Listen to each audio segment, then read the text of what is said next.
ಶ್ರೀ ಸಾಯಿ ಸಚ್ಚರಿತೆ 9ನೇ ಅಧ್ಯಾಯ. ಶಿರಡಿಯಿಂದ ಹೊರಡುವಾಗ ಬಾಬಾರವರ ಆಜ್ಞೆಯನ್ನುಲ್ಲಂಘಿಸಿದ ಪರಿಣಾಮ, ದೇವತ್ವ ಮತ್ತು ಅದರ ಅವಶ್ಯಕತೆ, ಭಕ್ತರ ಅನುಭವಗಳು. ಹಿಂದಿನ ಅಧ್ಯಾಯದಲ್ಲಿ ಬಾಬಾರವರ ಆಜ್ಞೆಯನ್ನು ಮೀರುವುದರ ಪರಿಣಾಮವನ್ನು ವಿವರಿಸಿದ್ದೇನಷ್ಟೆ. ಇದನ್ನು ಈಗ ಈ ಅಧ್ಯಾಯದಲ್ಲಿ ಕೆಲವು ಸೂಕ್ತವಾದ ಉದಾಹರಣೆಗಳಿಂದ ದೃಢಪಡಿಸುತ್ತೇನೆ. ಶಿರಡಿ ಯಾತ್ರೆಯ ಲಕ್ಷಣ. ಶಿರಡಿ ಯಾತ್ರೆಯ ಒಂದು ವಿಚಿತ್ರ ಲಕ್ಷಣವೇನೆಂದರೆ, ಬಾಬಾರವರ ಆಜ್ಞೆ ಇಲ್ಲದೆ ಶಿರಡಿಯನ್ನು ಬಿಟ್ಟು ಯಾರೂ ಹೊರಡುವಂತಿಲ್ಲ. ಹಾಗೆ ಹೊರಟರೆ ಭಕ್ತರಿಗೆ ಕಷ್ಟಗಳು ಸಂಭವಿಸುತ್ತಿದ್ದವು ಮತ್ತು ಬಾಬಾರವರ ಆಜ್ಞೆಯ ನಂತರ ಅಲ್ಲಿ ಇರಲೂ ಸಹ ಆಗುತ್ತಿರಲಿಲ್ಲ.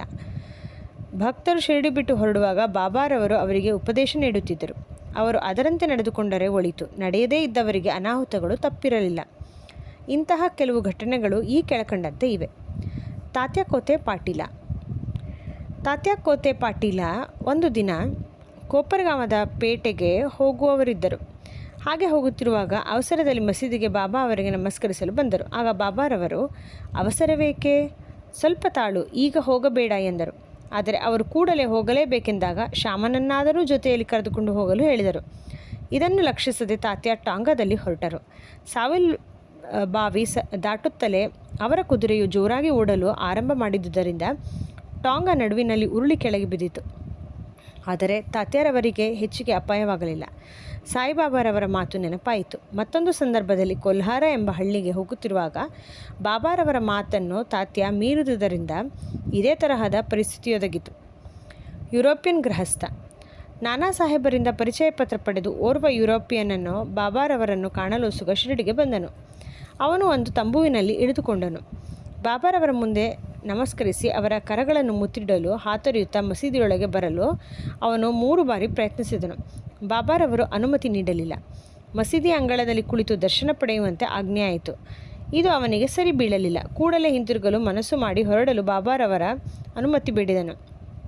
ಆಗ ಬಾಬಾ, ಇಂದು ಬೇಡ, ಅವಸರವೇಕೆ ಎಂದರು. ಅಲ್ಲಿದ್ದವರೆಲ್ಲರೂ ಬಾಬಾರವರ ಮಾತನ್ನು ಉಲ್ಲಂಘಿಸಬಾರದೆಂದು ಅವನಿಗೆ ಹೇಳಿದರು. ಆದರೂ ಅದನ್ನು ಲಕ್ಷಿಸದೆ ಅವನು ಟಾಂಗಾ ಹತ್ತಿದನು. ಮೊದಲು ಕುದುರೆಗಳು ಚೆನ್ನಾಗಿ ಓಡುತ್ತಿದ್ದವು. ಸಾವುಲ್ ಬಾವಿ ಸಮೀಪಿಸಿದಾಗ ಎದುರಿಗೆ ಬರುತ್ತಿದ್ದ ಸೈಕಲ್ಲನ್ನು ಕಂಡು ಅವು ಜೋರಾಗಿ ಓಡಲು ಶುರು ಮಾಡಿದವು. ಟಾಂಗಾ ತಲೆಕೆಳಗಾಯಿತು. ಯುರೋಪಿಯನ್ನನ್ನು ಕೆಳಗೆ ಬಿದ್ದನು. ಅವನನ್ನು ಕೂಡಲೇ ಕೋಪರಗಾಂವ ಆಸ್ಪತ್ರೆಗೆ ಸಾಗಿಸಲಾಯಿತು. ಈ ರೀತಿಯಾದ ಅನುಭವಗಳು ಬಾಬಾರವರ ಮಾತನ್ನು ಜನರು ಮೀರದಂತೆ ಮಾಡಿದವು. ಭಿಕ್ಷೆಯ ಅವಶ್ಯಕತೆ. ಈಗ ಭಿಕ್ಷೆಯ ಪ್ರಶ್ನೆಯನ್ನು ನೋಡೋಣ. ಬಾಬಾರವರು ಅಂತಹ ಮಹಾಯೋಗಿ, ದೈವಿಕತೆಯ ಅಂಶವೇ ಆಗಿದ್ದರೆ ತಮ್ಮ ಜೀವಮಾನದಲ್ಲೆಲ್ಲ ಭಿಕ್ಷೆ ಏಕೆ ಬೇಡುತ್ತಿದ್ದರು ಎಂಬ ಪ್ರಶ್ನೆ ಕೆಲವರ ಮನಸ್ಸಿನಲ್ಲಿ ಮೂಡದಿರಲಾರದು. ಈ ಪ್ರಶ್ನೆಯನ್ನು ಹೀಗೆ ಉತ್ತರಿಸಬಹುದು. ಭಿಕ್ಷೆ ಬೇಡಿ ಜೀವಿಸಲು ಯಾರು ಅರ್ಹರು? ಯಾರು ಸಂತಾನ, ದ್ರವ್ಯ, ಕೀರ್ತಿ ಇವು 3ರಿಂದ ವಿಮುಕ್ತರಾಗಿ ಸನ್ಯಾಸಿಗಳಾಗಿರುತ್ತಾರೆಯೋ ಅವರು ಭಿಕ್ಷೆ ಬೇಡಿ ಜೀವಿಸಲರ್ಹರು ಎಂದು ನಮ್ಮ ಶಾಸ್ತ್ರಗಳಲ್ಲಿ ಹೇಳಲಾಗಿದೆ. ಅವರಿಗೆ ಅಡಿಗೆ ಮಾಡಿಕೊಂಡು ಊಟ ಮಾಡಲಾಗುವುದಿಲ್ಲ. ಅವರಿಗೆ ಆಹಾರ ನೀಡುವುದು ನಮ್ಮ ಕರ್ತವ್ಯ. ಸಾಯಿಬಾಬಾರವರು ಗೃಹಸ್ಥಾಶ್ರಮವನ್ನಾಗಲಿ ವಾನಪ್ರಸ್ಥಾಶ್ರಮವನ್ನಾಗಲಿ ಸ್ವೀಕರಿಸಲಿರಲಿಲ್ಲ. ಅವರು ಬ್ರಹ್ಮಚಾರಿಗಳಾಗಿದ್ದರು. ಅಂದರೆ ಚಿಕ್ಕಂದಿನಿಂದಲೂ ಸನ್ಯಾಸಿಯಾಗಿಯೇ ಇದ್ದರು. ಪ್ರಪಂಚವೇ ನನ್ನ ಮನೆ, ವಾಸುದೇವನೇ ಜಗನ್ನಿಯಾಮಕ ಎಂಬ ದೃಢವಾದ ನಂಬಿಕೆ ಅವರಲ್ಲಿತ್ತು. ಆದ್ದರಿಂದ ಅವರು ಭಿಕ್ಷೆ ಬೇಡಲು ಅರ್ಹರಾಗಿದ್ದರು. ಪಂಚಸೂನಗಳು ಮತ್ತು ಅವುಗಳ ಪಾಲನೆ. ನಾವು ನಮ್ಮ ಆಹಾರವನ್ನು ತಯಾರು ಮಾಡುವಾಗ ನಾವು ಪಂಚವಿಧಾನಗಳನ್ನು ಅನುಸರಿಸಬೇಕು ಎಂಬುದು ಎಲ್ಲರಿಗೂ ತಿಳಿದ ವಿಷಯವೇ ಸರಿ. ಕಂಡಣಿ ಪುಡಿ ಮಾಡುವುದು, ಶೇಷಣೆ ಅರೆಯುವುದು, ಉದಕುಂಬಿ ಪಾತ್ರೆ ತೊಳೆಯುವುದು, ಮಾರ್ಜನಿ ಗುಡಿಸುವುದು ಮತ್ತು ಶುದ್ಧಿ ಮಾಡುವುದು, ಚುಲ್ಲಿ ಬೆಂಕಿಗೆ ಹಾಕುವುದು. ಈ ಪಂಚವಿಧಾನಗಳನ್ನು ಅನುಸರಿಸುವಾಗ ಆಹಾರದಲ್ಲಿ ಅನೇಕ ಕ್ರಿಮಿಕೀಟಗಳು ನಾಶವಾಗಬಹುದು ಮತ್ತು ಅದರಿಂದಾಗಿ ನಾವು ಪಾಪ ಮಾಡಬೇಕಾಗುವುದು. ಈ ಪಾಪಕ್ಕೆ ಪ್ರಾಯಶ್ಚಿತ್ತವೆಂದು ನಮ್ಮ ಶಾಸ್ತ್ರಗಳು ಈ 5 ತರಹದ ಯಜ್ಞಗಳನ್ನು ಸೂಚಿಸಿವೆ. ಬ್ರಹ್ಮಯಜ್ಞ ಅಥವಾ ವೇದಾಧ್ಯಯನ, ಬ್ರಹ್ಮ ನಿವೇದನೆ ಅಥವಾ ವೇದ ವ್ಯಾಸಂಗ, ಪಿತೃಯಜ್ಞ ಪೂರ್ವಜರಿಗೆ ಅರ್ಪಣೆ, ದೇವಯಜ್ಞ ದೇವತೆಗಳಿಗೆ ಅರ್ಪಣೆ, ಭೂತಯಜ್ಞ ಮನುಷ್ಯ ಅಥವಾ ಅತಿಥಿ ಯಜ್ಞ.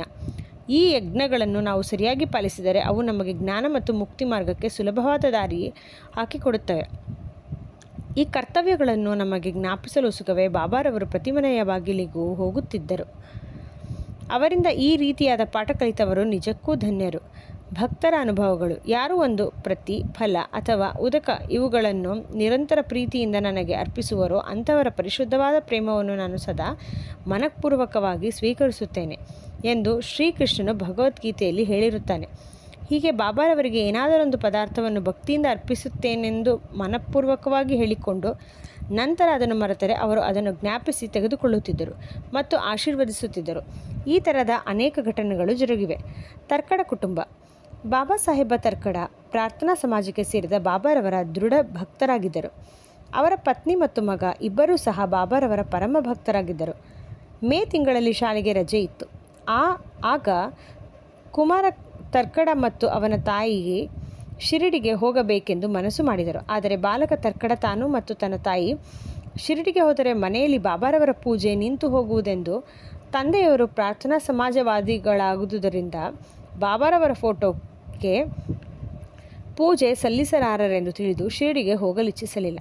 ಆಗ ತಂದೆಯವರಿಂದ ಆಶ್ವಾಸನೆ ಪಡೆದು ತಾಯಿ ಮಗ ಇಬ್ಬರು ಒಂದು ಶುಕ್ರವಾರ ರಾತ್ರಿ ಶಿರಡಿಗೆ ಪ್ರಯಾಣ ಬೆಳೆಸಿದರು. ಮರುದಿನ ಶನಿವಾರ ಶ್ರೀ ತರ್ಕಡರವರು ಬೆಳಗಿನ ಜಾವ ಎದ್ದು ಸ್ನಾನ ಮುಂತಾದವುಗಳನ್ನು ಮುಗಿಸಿಕೊಂಡು ಬಾಬಾರವರ ಫೋಟೋದ ಮುಂದೆ ನಿಂತು, ಬಾಬಾ, ನನ್ನ ಮಗನು ನಿಮಗೆ ಹೇಗೆ ಸೇವೆ ಮಾಡುತ್ತಿದ್ದನೋ ಅದೇ ರೀತಿ ನಾನು ಈ ದಿನ ಸೇವೆ ಸಲ್ಲಿಸುತ್ತೇನೆ. ಅದು ಕೇವಲ ತಮಾಷೆಯಾಗದಿರಲಿ ಎಂದು ಹೇಳಿ ಆ ದಿನ ಪೂಜೆ ಸಲ್ಲಿಸಿ ಸಕ್ಕರೆಯನ್ನು ನೈವೇದ್ಯವಾಗಿ ಅರ್ಪಿಸಿದರು. ಪ್ರಸಾದವನ್ನು ಎಲ್ಲರಿಗೂ ಊಟದ ಜೊತೆಗೆ ಕೊಟ್ಟರು. ಆ ದಿನ ಸಂಜೆ ಮತ್ತು ಮರುದಿನ ಭಾನುವಾರವೂ ಸಹ ಅದೇ ರೀತಿ ಆಚರಿಸಿದರು. ಅವರಿಗೆಂದೂ ಈ ಥರದ ಪೂಜೆ ಮಾಡಿ ಅಭ್ಯಾಸವಿರಲಿಲ್ಲ. ಆದರೂ ತಮ್ಮ ಮಗನಿಗೆ ವಚನ ಕೊಟ್ಟಂತೆ ಎಲ್ಲವೂ ಸಾಂಗವಾಗಿ ನೆರವೇರುತ್ತಿರುವುದನ್ನು ಕಂಡು ಅವರ ಮನಸ್ಸಿನಲ್ಲಿ ದೃಢತೆ ಮೂಡಿತು. ಮಂಗಳವಾರ ಬೆಳಿಗ್ಗೆಯೂ ಸಹ ಪೂಜೆ ನೆರವೇರಿಸಿ ಕಚೇರಿಗೆ ಹೋದರು. ಮಧ್ಯಾಹ್ನ ಮನೆಗೆ ಬಂದು ಊಟಕ್ಕೆ ಕುಳಿತಾಗ ಬಾಬಾರವರ ಪ್ರಸಾದವಿರಲಿಲ್ಲ. ಅಡಿಗೆಯವರು, ಸ್ವಾಮಿ, ಈ ದಿನ ತಾವು ಸಕ್ಕರೆಯನ್ನು ನೈವೇದ್ಯ ಮಾಡಲು ಮರೆತು ಬಿಟ್ಟಿರಿ ಎಂದನು. ಕೂಡಲೇ ಬಾಬಾರವರ ಫೋಟೋದ ಹತ್ತಿರ ಹೋಗಿ ನಮಸ್ಕರಿಸಿ ಕ್ಷಮೆ ಬೇಡಿದರು. ಆ ದಿನವೇ ತಮ್ಮ ಮಗನಿಗೆ ಬಾಬಾರವರಿಂದ ತಮ್ಮ ಅಪರಾಧ ಕ್ಷಮೆ ಮಾಡಲು ಪತ್ರ ಬರೆದರು. ಅದೇ ಸಮಯ ಮಂಗಳವಾರ ಶಿರಡಿಯಲ್ಲಿ ಮಧ್ಯಾಹ್ನದ ಆರತಿ ಆರಂಭವಾಗುವುದರಲ್ಲಿತ್ತು. ಬಾಬಾರವರು ಶ್ರೀಮತಿ ತರ್ಕಡರವರನ್ನು ಕುರಿತು, ತಾಯಿ, ಈ ದಿನ ಏನಾದರೂ ತಿನ್ನಬೇಕೆಂದೆನಿಸಿ ಬಾಂದ್ರಾದಲ್ಲಿ ನಿಮ್ಮ ಮನೆಗೆ ಹೋಗಿದ್ದೆ. ಮನೆಗೆ ಬೀಗ ಹಾಕಿತ್ತು. ಹೇಗೋ ಒಳಗೆ ಪ್ರವೇಶಿಸಿ ನೋಡಿದೆ. ತರ್ಕಡರು ನನಗೋಸ್ಕರ ಏನನ್ನೂ ಇಟ್ಟಿರಲಿಲ್ಲ. ಅತೃಪ್ತನಾಗಿ ಹಸಿವಿನಿಂದ ಹಿಂತಿರುಗಿದ್ದೇನೆ ಎಂದರು. ಶ್ರೀಮತಿ ತರ್ಕಡರವರಿಗೆ ಇದರ ಅರ್ಥವಾಗಲಿಲ್ಲ. ಅವರ ಮಗನಿಗೆ ಮಾತ್ರ ತಕ್ಷಣವೇ ಅದರ ಅರ್ಥವಾಯಿತು. ಕೂಡಲೇ ಅವರು ಬಾಂದ್ರಾದಲ್ಲಿ ಪೂಜೆ ಸರಿಯಾಗಿ ನೆರವೇರಲಿಲ್ಲವೆಂದು ಯೋಚಿಸಿ ಬಾಂದ್ರಾಕ್ಕೆ ಹೊರಡಲು ಬಾಬಾ ಅವರ ಅನುಮತಿ ಬೇಡಿದನು. ಬಾಬಾರವರು ಅದನ್ನು ನಿರಾಕರಿಸಿ, ಇಲ್ಲಿಯೇ ಪೂಜೆಯನ್ನು ನೆರವೇರಿಸು ಎಂದರು. ಆಗ ಅವನು, ಈ ಬಗ್ಗೆ ಬಾಬಾರವರ ಪೂಜೆಯನ್ನು ನೀವು ಸರಿಯಾಗಿ ನೆರವೇರಿಸದಿದ್ದುದಕ್ಕಾಗಿ ನನಗೆ ಬಹಳ ದುಃಖವಾಗಿದೆ ಎಂದು ತಂದೆಗೆ ಕಾಗದ ಬರೆದನು. ಮಾರನೇ ದಿನ ಈ ಪತ್ರಗಳು ಅವರವರ ಕೈ ಸೇರಿದವು. ಶ್ರೀಮತಿ ತರ್ಕಡ. ಈಗ ನಾವು ಶ್ರೀಮತಿ ತರ್ಕಡರವರ ವಿಚಾರವನ್ನು ತೆಗೆದುಕೊಳ್ಳೋಣ. ಅವರು ಈ 3 ಆಹಾರ ಪದಾರ್ಥಗಳನ್ನು ಪ್ರತಿದಿನವೂ ಬಾಬಾರವರಿಗೆ ಅರ್ಪಿಸುತ್ತಿದ್ದರು. ಅವು ಭರಿತ, ಕಾಚರಿ ಮತ್ತು ಪೇಡೆ. ಇವುಗಳನ್ನು ಬಾಬಾ ಅವರು ಹೇಗೆ ಸ್ವೀಕರಿಸುತ್ತಿದ್ದರೆಂಬುದನ್ನು ನೋಡೋಣ. ಒಂದು ಸಾರಿ ಬಾಬಾರವರ ಪರಮಭಕ್ತರಾದ ಬಾಂದ್ರಾದ ಶ್ರೀ ರಘುಭಾಸ್ಕರ ಪುರಂದರೆಯವರು ಕುಟುಂಬ ಸಮೇತ ಶಿರಡಿಗೆ ಹೊರಟರು. ಶ್ರೀಮತಿ ತರ್ಕಡ ಅವರು 2 ಬದನೆಕಾಯಿಗಳನ್ನು ಕೊಟ್ಟು ಒಂದರಿಂದ ಭರಿತ ಮತ್ತೊಂದರಿಂದ ಕಾಚರಿ ಮಾಡಿ ಬಾಬಾರವರಿಗೆ ಅರ್ಪಿಸಲು ಶ್ರೀಮತಿ ಪುರಂದರೆಯವರಿಗೆ ತಿಳಿಸಿದರು. ಪುರಂದರೆ ಶಿರಡಿ ತಲುಪಿದ ತಕ್ಷಣವೇ ಬಾಬಾರವರಿಗೆ ತಾವು ತಂದ ವಸ್ತುಗಳನ್ನು ಅರ್ಪಿಸಲು ಹೋದಾಗ ಬಾಬಾರವರು ಊಟಕ್ಕೆ ಕುಳಿತಿದ್ದರು. ಬಾಬಾರವರು ಭರಿತ ಉಂಡು ಬಹಳ ಚೆನ್ನಾಗಿದೆ ಎಂದು ಹೇಳಿ ಎಲ್ಲರಿಗೂ ಹಂಚಿ ನಂತರ ಕಾಚರಿ ಕೇಳಿದರು. ರಾಧಾಕೃಷ್ಣ ಮಾಯನ್ನು ಕರೆದು ಅವಳಿಗೆ ಕಾಚರಿ ತಯಾರು ಮಾಡಿ ತರಲು ಹೇಳಿದರು. ಆದರೆ ಆಗ ಬದನೆಕಾಯಿ ಮೋಸಂ ಇರಲಿಲ್ಲ.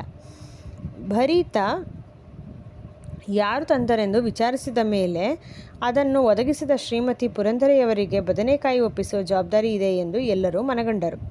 1915ನೇ ಡಿಸೆಂಬರದಲ್ಲಿ ಶ್ರೀ ಗೋವಿಂದ ಬಲರಾಮ ಮಾನಕರವರು ತಮ್ಮ ತಂದೆಯವರ ಶ್ರಾದ್ದ ಮಾಡಲು ಶಿರಡಿಗೆ ಹೊರಡಬೇಕೆಂದಿದ್ದರು.